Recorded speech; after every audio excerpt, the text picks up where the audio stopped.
بسم اللہ الرحمن الرحیم۔ السلام علیکم ورحمۃ اللہ وبرکاتہ۔ کہتے ہیں کہ اس دنیا میں 3 چیزیں ہمیشہ بربادی کا سبب بنی: زر، زن اور زمین۔ زر مینس پیسہ، دولت، دھن۔ زمین مطلب عورت اور زمین، زن مطلب عورت، زمین مطلب زمین۔ ان 3 وجوہات کی بنا پر دنیا میں بڑے بڑے واقعات رونما ہوئے۔ 2 ملکوں میں 2 خطوں میں زمین کی بنیاد پر ہی لڑائی ہوئی۔ دنیا کا پہلا قتل ہی زن کی بدولت ہوا، یعنی عورت کے نام پر۔ عورت ہی کی بنیاد پر حابل اور قابل ایک دوسرے کے مد مقابل آ گئے تھے۔ اور اسی طرح سکندر اعظم کا قصہ بھی ہم کچھ یوں بیان کرتے ہیں کہ سکندر اعظم الیگزینڈر دی گریٹ، جس کی فتوحات، بہادری اور شجاعت کے قصوں کو کون نہیں جانتا، آخر تھا تو وہ بھی انسان ہی، بالآخر حسن و فریب کے دام فریب میں خود کو گنوا بیٹھا۔ آج کی زیر نظر ویڈیو اس عورت کے حسن و نظر کی داستان بیان کرے گی کہ وہ عورت جس نے عظیم فاتح عالم سکندر اعظم کو اپنی زلف کا اسیر بنا ڈالا اور بڑی سے بڑی جنگوں میں نہ ہارنے والا فتوحات کا بادشاہ بالآخر عورت کے حسن و جمال سے مات کھا ہی گیا، اور اس کو عورت نے اس کو کس طرح استعمال کیا۔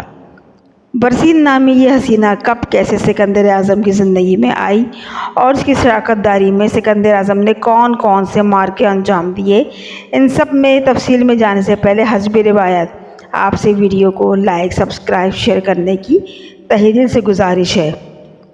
دیکھنے والوں سے بھی چینل والوں کو آگے سبسکرائب کرنے کی گزارش ہے، کیونکہ آپ کی حوصلہ افزائی اور سپورٹ کسی کی زندگی میں کچھ مقام یقیناً دے سکتی ہے۔ آپ کا صرف ایک بٹن پہ لائک کرنا۔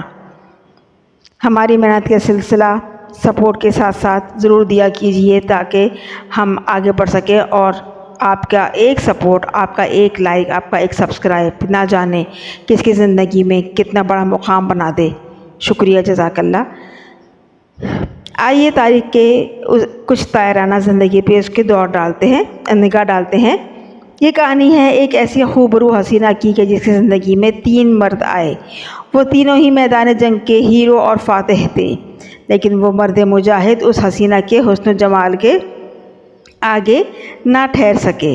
اس کی زلفوں کے اسیر ہو جانے والوں میں ایک سکندر اعظم بھی تھا، جس نے اس عورت کے خاطر کئی رفقا اور جانثاروں کو ناراض کیا، کئی جانثار سپاہیوں کو کڑی سے کڑی سزائیں دیں، اور اس انتہا تک کہ خود پر قاتلانہ حملے کرنے والے اس کے نوعمر بیٹے یعنی برسین کے بیٹے یعنی اس کے سوتیلا بیٹے نے اس کو بھی بخش دیا۔ یہ زمانہ تھا 334 قبل مسیح کا۔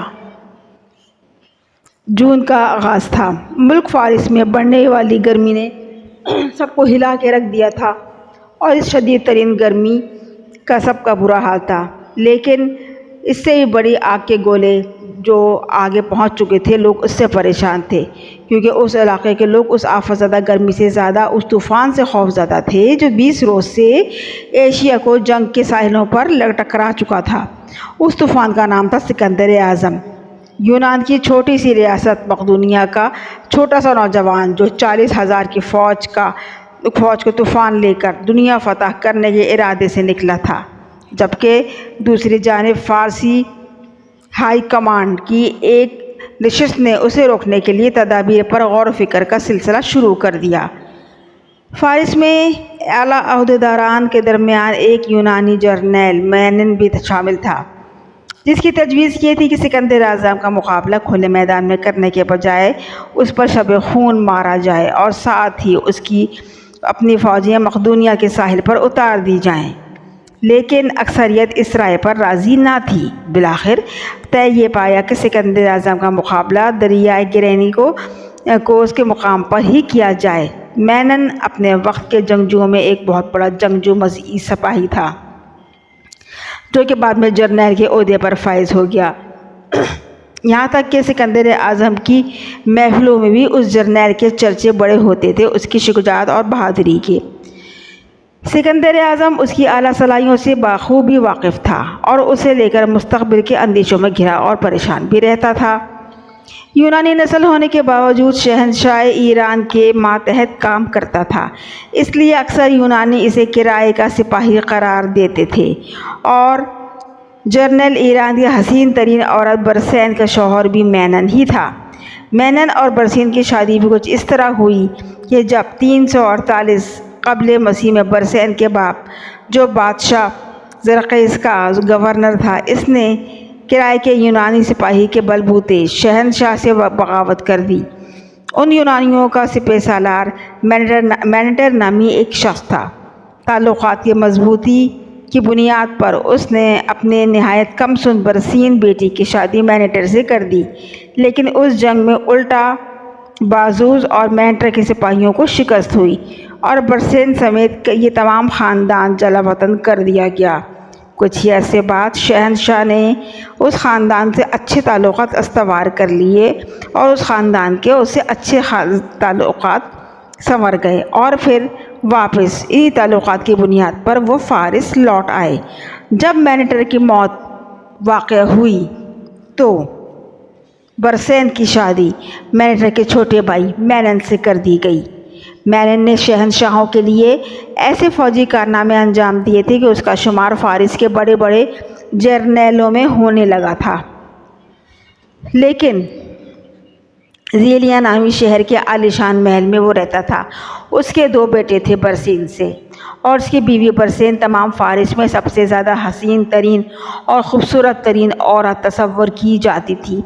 سکندر اعظم نے گرینک کے ساحل پر عظیم الشان شکست دی تھی، لیکن یہ یونانی جرنیل میدان جنگ سے بچ نکلا تھا، اور اس شہر کو فتح کے بعد سکندر اعظم کے سامنے اس حسین و جمیل عورت کو پیش کیا گیا، جو رات کے اندھیرے میں اپنے 2 کمسن بیٹے ہمراہ شہر سے نکلنے کی کوشش کر رہی تھی۔ سکندر اعظم نے اس حسین و جمیل عورت کو اپنی زندگی میں ایسا حسن و جمال کبھی بھی نہیں دیکھا تھا۔ سکندر اعظم نے اس عورت یعنی برسین اور اس کے بیٹوں سے نہایت اچھا سلوک روا رکھا اور انہیں کھانے پینے اور رہائش دینے کا حکم دیا کہ صبح ہوتے ہی انہیں بحفاظت منزل مقصود تک پہنچا دیا جائے بنا کسی نقصان دیے۔ اس کے باوجود رات کی تاریکی میں برسین نے اپنے شوہر کے انتقال کی آگ میں جو جل رہی تھی ایک چاقو لے کر سکندر پر حملے کی غرض سے اس کے خیمے میں داخل ہوئی، اور اتفاقاً سکندر اس وقت جاگ ہی رہا تھا، اور اس نے برسین کو اپنی چھٹے حص کی بنیاد پر رنگے ہاتھوں پکڑ لیا اور اپنے آپ کو اس کے حملے سے بچا لیا۔ برسین کے اس عمل کی سزا موت کے علاوہ تو کچھ نہ تھی، لیکن سکندر نے چاہتے ہوئے بھی اس کی موت کا پروانہ جاری نہ کیا۔ اس واقعے کے بعد سکندر پر یہ حقیقت عیاں ہو گئی کہ یہ عورت جنرل مینن کی بیوی ہے۔ سکندر نے برسین اور اس کے بیٹوں کو شہنشاہ ایران کے پاس اسود شہر روانہ کر دیا، لیکن جاتے جاتے اس نے اس سے یہ وعدہ کیا کہ جلد ہی تمہارے شوہر سے لڑ کر اسے بھی مار دوں گا اور تم پر صرف میرا حق ہوگا، یہ یاد رکھنا۔ دوسری طرف برسین کا شوہر مینن اپنی فوج متحد کرنے میں کامیاب ہو گیا تھا۔ سکندر اعظم کو مسلسل بحری جنگوں میں نقصان پہنچا رہا تھا، لیکن چونکہ سکندر اعظم قسمت کا دھنی تھا، چند کامیابیاں سمیٹنے کے بعد مینن شدید بیمار ہو گیا اور جلد ہی وہ اس دنیا سے کوچ کر گیا، یعنی اس کا انتقال ہو گیا۔ کچھ مورخین کا ماننا ہے کہ مینن کی موت زہر خورانے کی وجہ سے ہوئی، جو کہ سکندر اعظم کے حکم پر اس کو دیا گیا تھا، کیونکہ مینن سے وہ واحد سپہ سالار تھا جس کی بنیاد پر وہ بہادر جنگجو تھا، جس کی بنیاد پر سکندر اعظم اس کو اپنا حریف سمجھتا تھا، اور اب برسین کی وجہ سے اس کو مزید رقابت کا جذبہ جاگ اٹھا تھا۔ فارس کی جنگ میں سکندر کے خلاف اہم کردار ادا کر سکتا تھا۔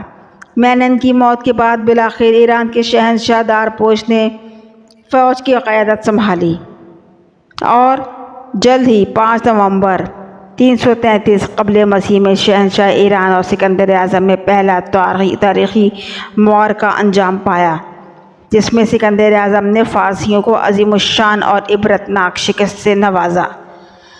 فارس کا جو بادشاہ تھا اتنا بزدل ثابت ہوا کہ اپنا تمام تر لشکر، ساز و سامان، شاہی حرم سب کچھ چھوڑ چھاڑ کر میدان جنگ سے بھاگ نکلا۔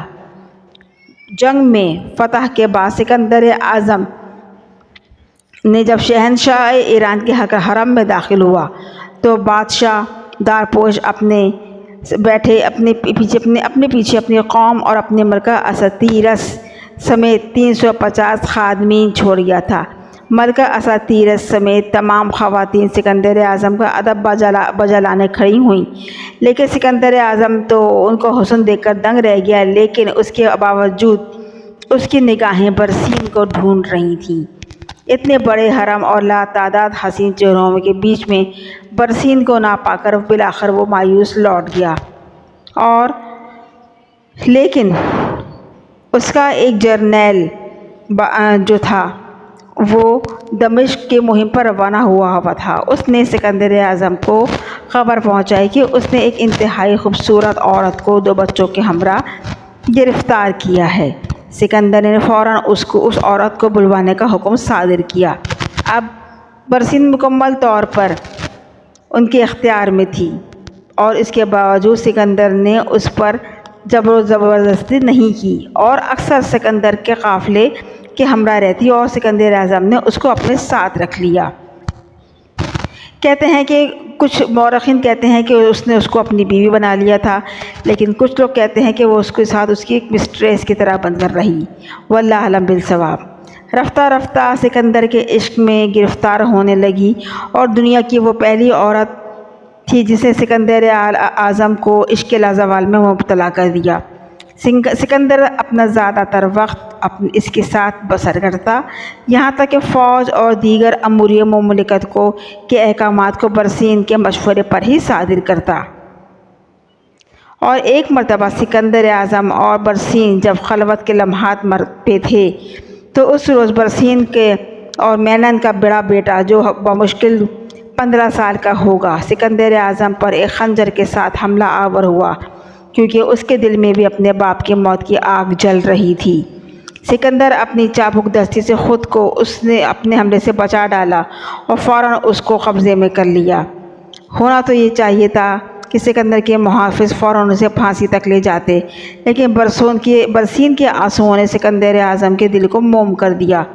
اس موقع پر سکندر نے ایک تاریخ ساز کام کیا۔ وہ کام یہ تھا کہ سکندر اعظم نے نہ صرف اس لڑکے کو اپنی ریاست سے باعزت روانہ کیا، بلکہ اسے ایک تلوار اور ایک گھوڑا بھی عنایت کیا اور ہدایت کی کہ وہ اپنے نانا کے ساتھ ملک جا کر سکندر کے خلاف جنگ لڑ سکتا ہے۔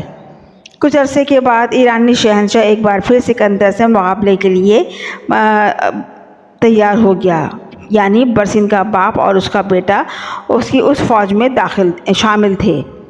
سکندر نے اپنی بیوی برسین کو جنگ شروع ہونے سے قبل پیشکش کی کہ اگر وہ چاہے تو اپنے والد اور بیٹے کے پاس جا سکتی ہے، مگر چونکہ برسین سکندر اعظم کی محبت میں گرفتار ہو چکی تھی اور برسین بھی اس سے اتنی ہی محبت کرتا تھا، اس لیے اس نے اس مشورے کو رد کر دیا اور اس نے سکندر اعظم کے ساتھ رہنے کو زیادہ ترجیح دی۔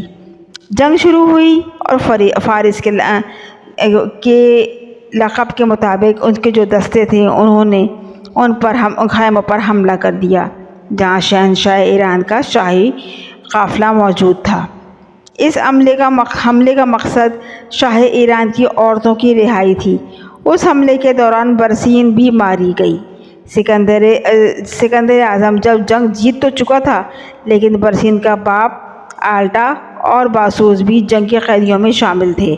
سکندر نے فوراً اسے رہا کر دیا اور اسے برسین کی آخری رسومات میں فارسی عقائد و روایات کے مطابق کرنے کا آزادی دے دی۔ لہٰذا برسین کی آخری رسومات جو ان کے طریقے تھے اس لحاظ سے ادا کی گئی۔ برسین کا جسد خاک پتھروں کو ایک چبوترے پر رکھ کر فارسی قوم مینار پر جسے مینار خاموشی کہتے ہیں، سب لوگ اسے وہاں چھوڑ کر جانے لگے تاکہ پرندے برسین کا جسم نوچ کر کھا جائیں، لیکن سکندر اپنی محبوبہ کی حالت نہ دیکھ پایا اور گھنٹوں برسین کے پاس وہیں بیٹھا اس کی یاد میں روتا رہا، یہاں تک کہ اس نے برسین کے لیے ایک مقبرہ فوری طور پر تعمیر کرنے کا حکم دیا جب تک وہ مقدمہ تعمیر نہ ہوا سکندر اعظم وہاں سے ہلا تک نہیں اور برسین کی لاش کی حفاظت کرتا رہا۔ تمام مورخین اس بات پر متفق ہیں کہ سکندر نے جس طرح برسین کو چاہا کبھی کسی عورت کو نہ چاہا۔ وہ اس کی زندگی میں آنے والی پہلی عورت تو نہ تھی، لیکن جس طریقے سے اس نے اس کو چاہا وہ پہلی اور آخری عورت ہی تھی۔ اور آج اس واقعے کو گزرے ہوئے 2500 سال سے زیادہ برس گزر چکے ہیں، لیکن برسین نامی اس عورت کے قصے تاریخ کے اوراق میں محفوظ ہیں۔ امید کرتی ہوں یہ ویڈیو آپ کو پسند آئی ہوگی، تو آپ سے ایک بار پھر گزارش ہے کہ ویڈیو کو لائک سبسکرائب کر کے زندگی بدلنے کا موقع دیجیے۔ شکریہ، جزاک اللہ۔